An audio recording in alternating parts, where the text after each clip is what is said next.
If you want to achieve a certain goal in life, you have to recognize how rare it is to achieve that goal. A lot of people want to achieve something, but they don't recognize how big or small their goal is. So for example, they want to make $1 million and they don't realize that very, very few people in their early 20s or mid 20s ever make $1 million, right? They never do. They never become a millionaire. Most people who are millionaires are like in their 50s or 60s, living in America with one house, a couple cars, some money in stocks, some money in, just a 401k, and they're going to retire in a couple years and they've got a couple million to their name and they've been working their entire life.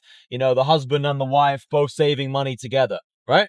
Most people aren't rich. Most people don't cash flow millions of dollars at an early age. Yet people are young. Let's say they're 21 years of age or 25, 23, 24. And they say, yeah, I want to make millions, bro. But actually recognize how hard of a goal that is to accomplish. And once you recognize that, that's like 0.01% of young people, like literally nobody.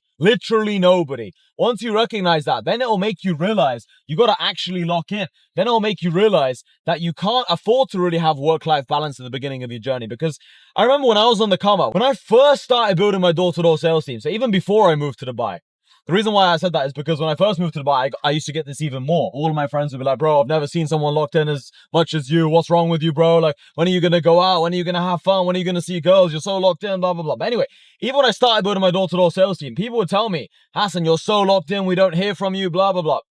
And for me, it was very normal. It was very obvious that that's what it took. Because how are you going to achieve something that so few people achieve, but then work an average amount? People want to achieve this level of goal, but then they want to work this much, the same as everyone else. They want to be able to go to parties. They want to be able to spend time with their family, go walk their dog, go have fun, go watch TV, go play video games. How does that work? It doesn't work. It literally doesn't make sense, statistically speaking. Unless what you're saying is that you're 10 times as talented as everyone else.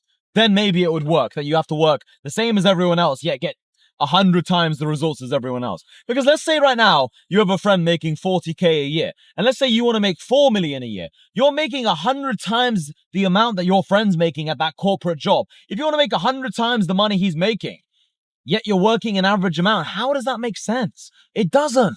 So if you want to achieve big things in life, you have to be very, very aware of how big your goal is and then work backwards from that goal and say to yourself, okay, I'm willing to sacrifice a lot. I'm willing to work 12 hours a day. I'm going to let go of some things in my life. I'm willing to let go of the parties, the girls, the fun temporarily until I get myself in a good position. And once I get myself in a good position, then I'll allow myself to have more fun. Also, when you realize how hard it is to actually achieve your goal, it makes you a lot more patient. Not patient, I don't like that word, but it makes you a lot more understanding of what the journey is going to entail, right? So for example, if you think it's going to be a walk in the park to make millions of dollars, then as soon as you encounter your first defeat in life, or as soon as something goes wrong in your business, you're going to be like, oh my God, this wasn't supposed to happen. And you're going to start panicking and you're going to think you're the worst person in the world and you're going to overestimate the consequences of that one defeat. Whereas if you just see it as okay, this journey is going to be full of ups and downs. It's going to be full of difficult moments. There's going to be moments where I'm tested.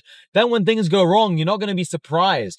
And in life, when you're not surprised by something, when you predict that something might happen, or when you see it coming, it doesn't hurt as much. It's the same thing with boxing. If you are ready and you see a punch coming and you're kind of ready, if you roll with the punch as well, let's say you're kind of rolling like this and the punch is coming this way, you're taking the momentum off the punch, so the punch hurts less, and you keep your eyes on the punch, you see it coming, it's not going to hurt that much. But if you don't see the punch coming, even if it's a punch half as powerful, it's going to hurt so much more, and it's the exact same thing with real life. If you don't expect difficult moments in this journey, when they come, it's going to fuck you up. It's going to destroy everything. Also, when you have this goal in mind of what you want to accomplish and you realize how difficult it is, you realize that being a millionaire or being a very rich person at an early age is so difficult, right? There's a reason why so many people achieve that at a later age in life. Because when you're young, you're just more naive, you're more stupid, you make mistakes, you want to go see women, you want to have fun, you want to enjoy your younger years, you're less intelligent, you're less experienced. It's harder to accumulate the money. So if you're aiming for such a big goal, right, you're climbing up such a big mountain, and you understand what you're actually working toward, it's a lot easier to decline people's offers and invitations. If I have a friend who invites me somewhere, let's say he invites me to the club, or a girl wants to see me, it's a lot easier for me to say no, because I know what I'm working towards. But if I think it's a very simple goal, right, and it's a very average goal, half of the world has achieved it, well, then I can still go out with my friends. I can still go see that girl every single day. I can still go to the cinema. I can still go bowling and play video games and blah, blah, blah. Why? Because what I'm working towards is so common, it's so normal that why could I not also have fun? I could have work-life balance to achieve a normal goal. But when you're aiming for such an amazing thing, you cannot have work-life balance. Or if you do have some balance, the balance is so skewed that most people wouldn't even consider it work-life balance. It's kind of like, imagine you were training to climb Mount Everest and you only had a few months to prepare. You wouldn't sit there and think, oh, I've got a few months to prepare. I'm going to lie down on the beach every day and just eat donuts because, yeah, I spent 10 minutes training this morning. It'll be fine. It should work itself out. You wouldn't say that because you understand the seriousness, right?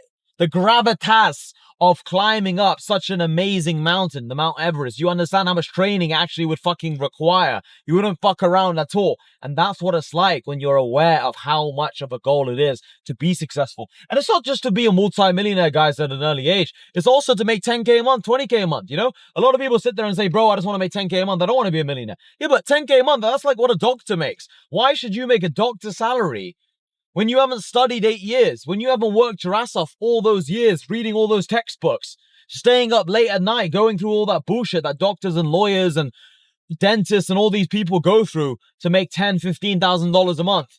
And then you just want to make it in 3 months within your online business? How does that make any sense, bro? It's supposed to take time. It's supposed to be painful. You're supposed to look at your bank account and be like, oh my God, I've worked all these hours and I've got fucking no money left over. You're supposed to feel like that. We all felt like that. I remember getting paid on a Friday from my door-to-door sales job. And I remember looking at my phone like, what the hell? I worked all week and I feel like I have less money than the week before. That's normal, bro. That's what everyone goes through. That's the stage that actually molds you as a man. And when you go through that, you're going to become a beast after. But boys, I just wanted to say this because a lot of you just have so unrealistic expectations from social media. You think you're supposed to just walk into making $1 million a year or $5 million a year. You think you're supposed to make 50K a month because some guy said it online. Look, not everyone has an 812 Superfast. I have 7 supercars. Not everyone has this many cars. I'm saying this as someone who works his fucking ass off. Even now, my boy Damien, he got me a coffee from the coffee shop as we were driving. I was in the car. I was making phone calls. Even in the 6 minutes he went to go get this coffee. I'm not saying I needed to do that, but that's just what it takes. That's the mindset, I mean. That's the philosophy. It's not like I needed that call, but it's the philosophy of the kind of person I am. I'm always trying to do more, okay? So don't sit there and doubt yourself and question yourself just because you didn't make 10K a month in 4 months of trying an online business. You're exactly where you're supposed to be in life. If you want to achieve more, just do more. See you boys in a bit.